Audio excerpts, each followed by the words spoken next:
అన్న ఎన్టీఆర్ మహిళలకు ఆస్తుల్లో సమాన హక్కు కల్పించారు. మహిళలకి ఆర్థిక స్వాతంత్రం ఇచ్చింది మన చంద్రన్న. గత ప్రభుత్వంలో శాసనసభ సాక్షిగా తల్లిల్ని అవమానించారు. సొంత తల్లిని చెల్లిని మెడబట్టుకుని బయటికి గెంటేశారు. అర్థమైందా రాజా? అర్థమైందా రాజా? ఉద్యోగ ఉపాధి అవకాశాల్లో మహిళలకు రిజర్వేషన్, మహిళలకు విశ్వవిద్యాలయాలు, దీపం పథకం ఇచ్చింది తెలుగుదేశం. రానున్న రోజుల్లో మహిళల్ని మరింత బలోపేతం చేసి స్త్రీ శక్తి ద్వారా మనం కృషి చేయాలి. పార్టీ పదవుల దగ్గర నుంచి అన్ని రంగాల్లో మహిళల్ని సమానంగా బాధ్యత భద్రత కల్పించాలి. ఈరోజు నేను కొన్ని విషయాలు మీకు చెప్పాలనుకుంటున్నా. చట్టాలు శిక్షల వల్ల సమాజంలో మార్పు రాదు. సమాజంలో మార్పు రావాలంటే మన ఇంట్లో మార్పు మొదలవ్వాలి. ఇప్పుడు కూడా మనం కొన్ని పదాలు వాడతాం. గాజులు తొడుక్కున్నావా, చీరలు కట్టుకున్నావా, ఆడపిల్లగా ఏడవద్దు, ఇలాంటి పదాలు మనం మానేయాలి. అప్పుడే మనం ఆశించిన మార్పు సమాజంలో వస్తుంది. నేను ప్రతిపక్షంలో ఉన్నప్పుడు ఆనాడు ఒక మహిళా మంత్రి నాకు చీర గాజులు పెడతానని చెప్పారు. ఆనాడే చెప్పా ఆమెకి, చీర గాజులు పంపించండి, మా అక్క చెల్లెలకు పెట్టి వాళ్ళు కాలు మొక్కి ఆశీర్వాదం తీసుకుంటానని. నాలుగోది, పేదల సేవల్లో సోషల్ రీఇంజనీరింగ్. పేదరికం లేని సమాజం తెలుగుదేశం పార్టీ లక్ష్యం. 2 రూపాయలకే కిలో బియ్యం, జంతా వస్త్రాలు, పక్కా ఇల్లు, పెన్షన్ ఇచ్చింది అన్న ఎన్టీఆర్. చాలని పెన్షన్ 5 రెట్లు పెంచారు.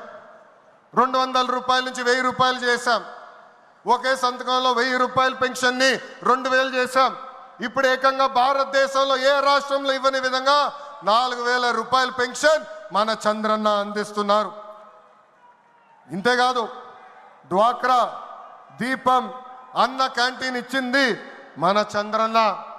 భారతదేశంలో ఏ నాయకుడు సాహసం చేయలా, కానీ మన నాయకుడు చంద్రన్న సాహసం చేసి ఎన్ని ఆర్థిక ఇబ్బందులున్నా ఇచ్చిన బాబు సూపర్ 6 హామీ నిలబెట్టుకునేందుకు ముందలికి అడుగులేస్తున్నారు. మన ప్రభుత్వ అధికారులకు వచ్చిన వెంటనే పెన్షన్ పెంచాం. మూసేసిన అన్న క్యాంటీన్లు తిరిగి ప్రారంభించాం. మెగా డిఎస్సి ఏర్పాటు చేశాం. వచ్చే నెలలో తల్లికి వందనం ఇస్తున్నాం. ఆగస్టు మాసంలో ఉచిత బస్ ప్రయాణం కూడా మన ప్రభుత్వం అందజేయబోతుంది. ఇప్పుడు ఏకంగా P4 కాన్సెప్ట్తో పేదరికం నుంచి కుటుంబాలు బయటికి తీసుకొచ్చేందుకు చేయూత అందిస్తున్నారు మన చంద్రన్న. తెలుగుదేశం పార్టీ ఆవిర్భావం తర్వాత బడుగు బలహీన వర్గాలకి ఆర్థిక రాజకీయ స్వాతంత్రం వచ్చింది. పార్టీకి పునాదిగా ఉన్న మన బీసీలకి ఏకంగా స్థానిక సంస్థల ఎన్నికల్లో 33% రిజర్వేషన్ అందించింది తెలుగుదేశం పార్టీ. అందరికీ ఆమోదంతో ఏకంగా వర్గీకరణ చేసింది కూడా తెలుగుదేశం పార్టీ. అందుకే ప్రతి వర్గానికి న్యాయం చేయాలి, సోషల్ రీఇంజనీరింగ్ చేయాలనే లక్ష్యంగా మనందరం పెట్టుకోవాల్సిన అవసరం ఉంది. ప్రస్తుత పరిస్థితుల్లో అన్ని కులాలకు సామాజిక సమన్వయం కూడా అవసరం ఉంది. 5వది, అన్నదాతకు అండగా. రైతులు లేకపోతే సమాజమే లేదు. ఈ సిద్ధాంతం బలంగా నమ్మే పార్టీ తెలుగుదేశం పార్టీ. అన్న ఎన్టీఆర్ గారి దగ్గర నుంచి మన చంద్రన్న వరకు రైతుల జీవితాలు మార్చేందుకు కృషి చేశారు. డ్రిప్ ఇరిగేషన్ దగ్గర నుంచి ఇరిగేషన్ ప్రాజెక్టుల వరకు, సబ్సిడీ, హార్టికల్చర్ వరకు ప్రోత్సహించింది తెలుగుదేశం. ఈరోజు మనం ఆక్వా, పామాయిల్, కోకో రంగంలో మనం నంబర్ 1 ఉన్నాం. మామిడి, జీడి పంటల్లో 2వ స్థానంలో ఉన్నాం. దీనికి కారణం తెలుగుదేశం పార్టీ. అన్నదాతకు తెలుగుదేశం ఎప్పుడు అండగా ఉంటుంది. పొగాకు, కొక్కో, మిరప ధరలు పడిపోతే ఏకంగా గిట్టుబాటు ధర ప్రకటించిన నాయకుడు మన నాయకుడు చంద్రబాబు నాయుడు గారు. బంగారం లాంటి భూములు మన రాష్ట్రంలో ఉన్నాయి.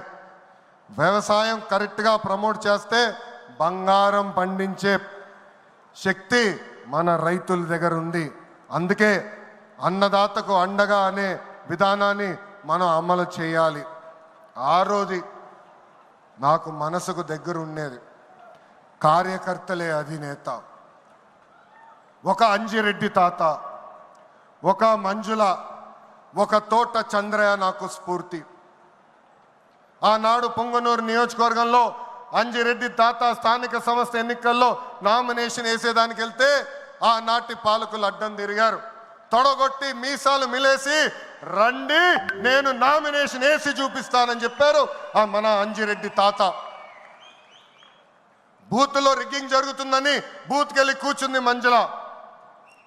ఏకంగా మంజుల గారు ఉంటే బూత్ రిగ్గింగ్ జరగదని ఆమె పైన దాడి చేశారు. రక్తం గారుతున్నా భయపడలేదు. చివరి ఓటు పడే వరకు, ఈవీఎం బాక్స్ కి తాళం వేసే వరకు ఆ బూత్ లో నిలబడింది మన అక్క మంజుల. ఇంకా తోట చంద్రయ్య గారి గురించి ఎంత చెప్పినా తక్కువే. మనందరం చూసాం, నడి వీధిలో ఆనాటి పాలకులు తరిమి తరిమి కొట్టారు. ఏకంగా డివైడర్ పెట్టి కత్తిని గొంతుకు పెట్టారు. ఒక్కసారి వాళ్ళ నాయకుడికి జై చెప్పమంటే జై తెలుగుదేశం, జై చంద్రబాబు నాయుడు అని చెప్పి ప్రాణాలు పోగొట్టుకున్నాడు తోట చంద్రయ్య. ఈరోజు నేను ఈ సభాముఖంగా గర్వంగా చెప్తున్నా, ఆంధ్ర రాష్ట్రంలో ఎప్పుడు జరగని విధంగా తోట చంద్రయ్య కొడుకు కూడా ఈరోజు మన ప్రభుత్వ ఉద్యోగం ఇచ్చింది. అందుకే తెలుగుదేశం పార్టీలో కార్యకర్తలే మన అధినేత. ఈరోజు మేమందరం ఈ వేదికమైన నుంచున్నామంటే దానికి కారణం తెలుగుదేశం పార్టీ కార్యకర్త చెమట. ఆనాడు చంద్రబాబు గారు ఒక్క పిలిపిస్తే బాబు షూరిటీ భవిష్యత్ గ్యారంటీ చేశారు. నేను ఆనాడు నియోజకవర్గానికి వచ్చి మాట్లాడా, శంఖారావం చేయాలి, ప్రతి గడప తొక్కాలంటే మీరందరూ తొక్కారు. అందుకే కార్యకర్తలందరూ చెప్తున్నా, నాయకుల చుట్టూ తిరుగుతాం కాదు, ప్రజల చుట్టూ తిరగండి, మిమ్మల్ని ఎత్తుక్కుంటా వస్తుంది ఈ తెలుగుదేశం పార్టీ. కార్యకర్తలే తెలుగుదేశం పార్టీ బలగం. దేశంలో ఏ ప్రాంతీయ పార్టీకి లేని విధంగా 1 కోటి మంది సభ్యత్వం, 1 కోటి మంది కుటుంబ సభ్యులు ఒక తెలుగుదేశం పార్టీకే సొంతం. పార్టీ ఆవిర్భావం నుంచి కార్యకర్తలకు అండగా నిలబడింది తెలుగుదేశం పార్టీ. నేను అనేక సార్లు చెప్పా, 2004లో ఆనాటి కాంగ్రెస్ పాలకులు అనంతపూర్ జిల్లాలో ఒక్కొక్క కార్యకర్తను చంపేస్తున్నారు. అది చూసి చంద్రబాబు నాయుడు గారు వాళ్ళ పిల్లలు ఫ్యాక్షన్లోకి వెళ్ళకూడదని ఏకంగా గండిపేటలో ఎన్టీఆర్ మోడల్ స్కూల్ ఏర్పాటు చేశారు. నాతో కన్నా కార్యకర్తల పిల్లలతో ఎక్కువ సమయం ఆయన గడిపారు. ఆనాడే ఆయన అడిగాను, ఇది న్యాయమా, నాతో సమయం గడపాలి కదా అని. ఆయన ఒకటే అన్నారు, ఆ పిల్లలకి తల్లిదండ్రులు లేరు, ఫ్యాక్షన్ దాడిలో చంపేశారు, వాళ్ళ కళ్ళల ముందర చంపేశారు, వాళ్ళకు ఒక తండ్రిగా నేను నిలబడాలి, అది నా బాధ్యత అని చెప్పిన వ్యక్తి చంద్రబాబు నాయుడు గారు. యువగలం పాదయాత్రలను కలిసా, వాళ్ళ కష్టాలు నేరుగా నేను చూసా.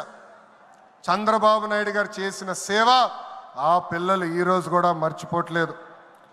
కార్యకర్తల కష్టం వస్తే మొదటిగా స్పందించిన పార్టీ తెలుగుదేశం పార్టీ. అలాంటి కార్యకర్తలకి అనేక సంక్షేమ కార్యక్రమాలు చేస్తున్నాం. 5 లక్షల రూపాయలు ప్రమాద బీమా, విద్య, వైద్యం, ఉపాధి కూడా కల్పిస్తున్నాం. జాతీయ అధ్యక్షుల పిలుపు మేరకు అలాంటి కార్యకర్తలు ఆదుకునేదానికి, వాళ్ళ సొంత కాలుపై నిలబడడానికి, వాళ్ళకి ఆర్థిక స్వాతంత్రం వచ్చేదానికి ఒక ప్రణాళిక కూడా మేము రూపొందిస్తున్నాం. ఈ 6 శాసనాలు మనకు కీలకమైంది. వేదికమైన పెద్దల దగ్గర నుంచి నా ముందలున్న తెలుగుదేశం పార్టీ కుటుంబ సభ్యులందరినీ ఒక విషయం తెలపాలనుకుంటున్నా. కష్టకాలాలు వస్తాయి, మన రోజు కొన్ని నిర్ణయాలు తీసుకోవాల్సి వస్తుంది. ఒక మంత్రిగా, జాతీయ ప్రధాన కార్యదర్శిగా నేను కూడా కొన్ని నిర్ణయాలు తీసుకోవాల్సిన అవసరం ఉంటుంది.